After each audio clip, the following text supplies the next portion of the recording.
Shalom saudaraku yang dikasih Tuhan. Kembali kita akan melanjutkan pelajaran The Secret of Titus. Kita sudah masuk di dalam Titus 3 ayat yang ke-8. Di dalam ayat yang ke-4 sampai 7 kita sudah belajar dalam 2 video tentang proses kelahiran baru dan dalam skema suci dari pintu gerbang sampai pintu kemah. Jadi percaya Tuhan Yesus sampai penuh dan dipimpin oleh Roh Kudus. Di ayat yang ke-8 ini adalah kesimpulan sekaligus penutup terakhir dari kitab Titus ini, saudaraku. Kita baca, saya akan bacakan dalam terjemahan King James Indonesia. Berbunyi demikian, inilah perkataan yang benar dan saya ingin supaya kamu menekankan hal-hal ini terus-menerus, supaya mereka yang sudah percaya akan Allah boleh berhati-hati untuk memelihara perbuatan-perbuatan yang baik. Inilah hal-hal yang baik dan berguna bagi manusia. Amin. Di ayat yang ke-8 ini penutup manis sekali, saudaraku. Paulus katakan, ini perkataan yang benar, Titus.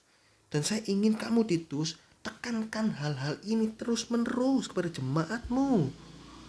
Tekankan. Itu ayat-ayat sebelum tentang apa? Tentang kelahiran baru, tentang taat pada pemerintah, tentang anugerah, tentang nasihat kepada seorang hamba, nasihat kepada orang tua, orang muda, perempuan tua, perempuan muda, nasihat, syarat-syarat gembala sidang, syarat-syarat penilik jemaat. Semua tekankan terus. Ini karena perkataan yang benar. Kebenaran firman Tuhan yang kita baca, yang kita percayai, itu kita harus taati juga, saudaraku. Jangan kita cuma tahu sekedar angin lalu gitu, sekedar pengetahuan. Jangan, harus ditaati, saudaraku. Sebagian orang tidak mau mempercayai atau tidak mau mentaati apa yang dikatakan firman Tuhan. Karena apa? Mereka berpikir tidak relevan dengan keadaan dunia ini. Juga mereka berpikir, tidak cocok, juga nggak bisa diterapkan, tidak sesuai dengan falsafah hidupnya, tidak sesuai dengan gaya hidupnya. Masakan bisa harus jujur dalam dunia kerja, masakan bisa sabar terhadap orang menjengkelkan, masakan bisa membalas jahat dengan kebaikan. Nggak bisa itu. Nah itu mereka nggak percaya, saudaraku. Merasa nggak bisa diterapkan. Nah mereka seperti itu kenapa? Karena dibutakan mata rohaninya oleh ilah-ilah dunia ini. 2 Korintus 4 ayat yang keempat. Saya bacakan 2 Korintus 4 ayat yang keempat. Ya. 2 Korintus 4 ayat yang keempat, yaitu orang-orang yang tidak percaya, yang pikirannya telah dibutakan oleh ilah zaman ini, sehingga mereka tidak melihat cahaya Injil tentang kemuliaan Kristus yang adalah gambaran Allah. Mereka tidak ngerti, gak mau percaya, dibutakan. Kalau kamu dalam dunia ini tidak bisa senang-senang, foya-foya, ya ngapain? Nah, itu kan dibutakan oleh berhala modern tentang kekayaan, tentang macam-macam hal itu, saudaraku. Nah, ini mereka terikat akan dunia ini sehingga mengabaikan nasihat firman Tuhan. Oleh karena itu kita perlu terus belajar firman Tuhan agar hidup ini bisa berkemenangan dalam dunia yang semakin jahat ini. Dunia tidak akan semakin hari semakin baik. Di dalam 2 Timotius 3 saya bacakan 2 Timotius 3 ayat yang ke-1 dikatakan, ketahuilah pada hari-hari terakhir akan datang masa yang sukar. Makin lama makin sukar, kejahatan makin lama makin bertambah jahat. Orang-orang yang mengabaikan nasihat firman Tuhan, mereka akan tergerus, mereka akan tererosi oleh arus dosa akhir zaman, saudara. Nah, Paulus ingin Titus menekankan hal ini terus-menerus. Nasihat yang sudah Paulus beritakan ini, ayo ajarkan terus-menerus. Titus diminta tidak mengajarkan hal-hal yang bertentangan dengan kebenaran firman Tuhan. Karena sebagai gembala sidang, dia harus memberikan makanan rohani yang bermutu, bukan racun yang mematikan. Tampaknya indah, tampaknya manis secara luar, tetapi isinya itu racun mematikan. Ayo kita selidiki kebenaran firman Tuhan, belajar firman Tuhan, sehingga tidak diombang-ambingkan oleh arus-arus pengajaran dalam dunia ini.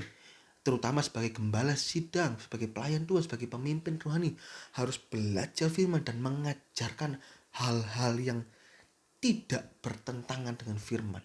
Jangan pakai pikiran sendiri. Oh, dikira-kira ajarannya ini seperti kira-kira cocok dengan anak muda, cocok. Jangan. Nanti salah di mata Tuhan, saudaraku. Karena firman Tuhan ini sudah lengkap, sempurna, nggak boleh ditambah, nggak boleh dikurangi. Orang yang menambahkan atau mengurangkan itu berdosa di hadapan Tuhan. Nah, tujuannya apa sih kok harus ditekankan terus ini? Supaya orang yang sudah percaya kepada Tuhan Yesus, ini dikatakan boleh berhati-hati untuk memelihara perbuatan-perbuatan baik. Orang yang semakin ngerti firman Tuhan, orang itu akan semakin berhati-hati dalam bertindak, berkata, berpikir, berperasaan. Akan lebih hati-hati. Orang gak ngerti firman Tuhan, bujuk dengan mudah, bohong, gak masalah. Tapi kalau semakin ngerti, oh iya jangan, Tuhan gak berkenan, saya harus bersikap jujur. Nah ini saudaraku, ini dikarenakan apa? Karena makna perbuatan baik bukan dilakukan menurut pandangan manusia. Dikatakan berhati-hati untuk memelihara perbuatan-perbuatan baik. Contoh, atasan kita suruh bohong. Kalau ada telepon bilang tidak ada. Nah, tampaknya secara pandangan manusia kalau kita bohong, itu berbuat baik kepada atasan kita. Tapi itu tidak berbuat baik. Itu berbuat dosa karena berbohong. Walaupun kecil, sederhana. Tuhan tidak suka. Jika iya katakan iya, jika tidak katakan tidak. Selebihnya dari si jahat. Matius 5:37. Nah, jadi harus diukur menurut kacamata firman Tuhan. Kalau orang ngerti, lebih hati-hati. Wah, bos saya harus lagi repot, gak mau terima telepon. Saya gak boleh bohong. Oke, saya harus katakan sesuatu yang menurut bos benar, menurut Tuhan juga benar. Ya sudah, telepon. Ada saya lagi repot, Pak. Kalau perlu sama saya saja. Gak apa-apa, saya bantu, nanti saya sampaikan. Untuk saya harus ketemu sama bos. Iya, mungkin bisa telepon lagi setengah jam lagi. Harus 1 jam lagi. Selesai, terus kita laporkan. Dimarahin, ya resiko kerja. Resiko mentaati kebenaran firman. Tapi lama-kelamaan bos, kita akan tahu, oh anak ini jujur, gak bisa diajak kompromi berbuat bohong. Ya sudah. Nah, jadi harus menurut kacamata firman Tuhan. 1 Tesalonika 5:21 mengajarkan kita untuk menguji segala sesuatu menurut kacamata firman Tuhan. Mana-mana yang baik maka haruslah itu dipegang, dilakukan, ditaati. Jadi jangan merasa sudah berbuat baik padahal itu mencelakakan. Misalnya, saya minta uang dong buat beli rokok.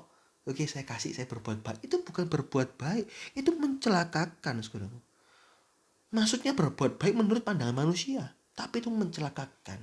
Jadi perbuatan baik kita, kalau kita ngerti firman, saudaraku, kita bisa melakukan perbuatan baik yang tepat, yang berkenan kepada Tuhan, bukan menurut apa kata dunia, saudaraku. Nah, kita harus terus belajar firman, tahu benar-benar apa yang dimaksud firman Tuhan dengan perbuatan baik. Nah, kalau kita sudah tahu, saudaraku, tapi kita tidak mau melakukannya, maka kita berdosa. Yakobus 4 ayat yang ke-17. Orang yang tidak tahu bahwa dia harus berbuat baik, sehingga perbuatannya itu jahat di mata Tuhan, maka dia juga bersalah. Saya gak tahu loh, nyata ini salah. Ya sudah, berarti kan kamu sudah berbuat salah, tetap salah. Tapi Tuhan tuh baik. Kalau kita bertobat minta ampun, Tuhan kasih ampuni. Tapi selanjutnya jangan berbuat dosa lagi, saudaraku. Hal yang terbaik adalah terus belajar firman, kemudian taati firman Tuhan sehingga menghasilkan perbuatan-perbuatan yang baik menurut firman Tuhan. Ayo belajar, jangan malas belajar firman. Alkitab itu dibaca, saudaraku. 1 hari itu baca 4 pasal. Saya punya buku pembacaan ini, saudaraku. Ini adalah pedoman pembacaan Alkitab dalam 1 tahun. Surat baca dari Januari sampai Desember itu bisa lengkap, dari Kejadian sampai Wahyu, dan Matius sampai Kejadian sampai Wahyu ya. Kejadian sampai Wahyu perjanjian lama, perjanjian baru. Lengkap. Belajar terus.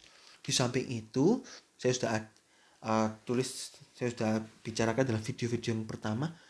Setelah itu jangan hanya berhenti pada pembacaan firman, tapi selidiki. Ada waktu-waktu khusus selidiki.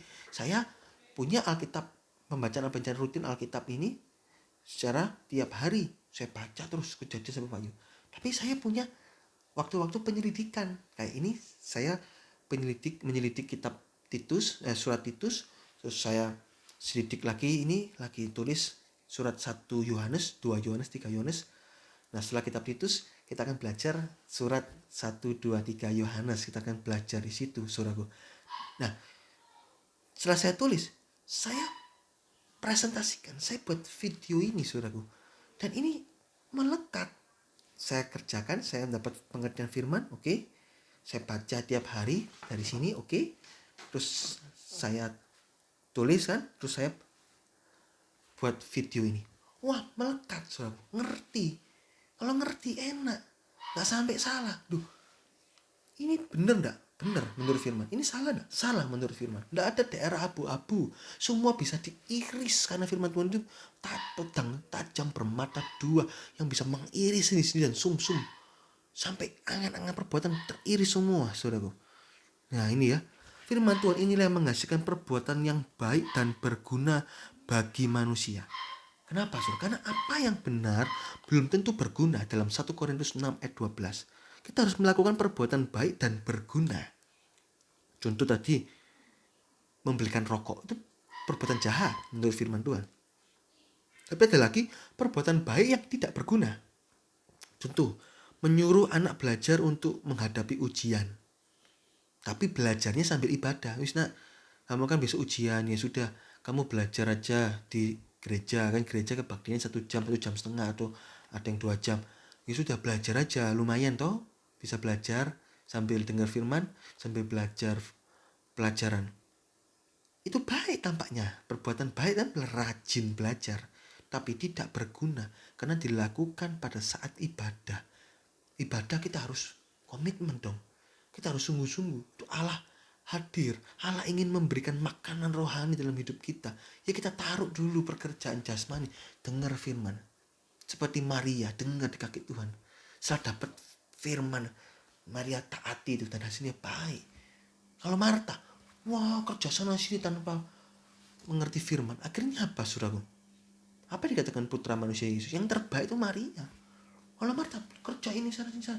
Tapi pada waktu cocokkan dengan firman Tuhan, lu gak cocok. Lu salah ternyata ya. Oh sorry Tuhan. Jadi yang paling benar itu belajar dulu, baru taati, saudaraku. Nah ini ya. Jadi perbuatan baik itu harus baik dan berguna. Meskipun tampaknya baik, tapi gak berguna belajar pada waktu ibadah. Kita harus mengutamakan kerajaan Allah, Matius 6 ayat 33. Nah, pertentangan toh dengan ayat firman Tuhan ini. Ya, jadi firman Tuhan ini yang memampukan kita untuk melakukan perbuatan yang baik, benar dan berguna untuk siapa? Untuk diri kita sendiri dan untuk orang lain jika terkait dengan orang lain. Orang yang belajar firman Tuhan akan menjadi orang yang bijaksana, saudaraku. Oleh karena itu saya dorong saudara dan saya, ayo kita sama-sama belajar. Kalau kita sebagai pemimpin, ayo kata Paulus, ini perkataan benar.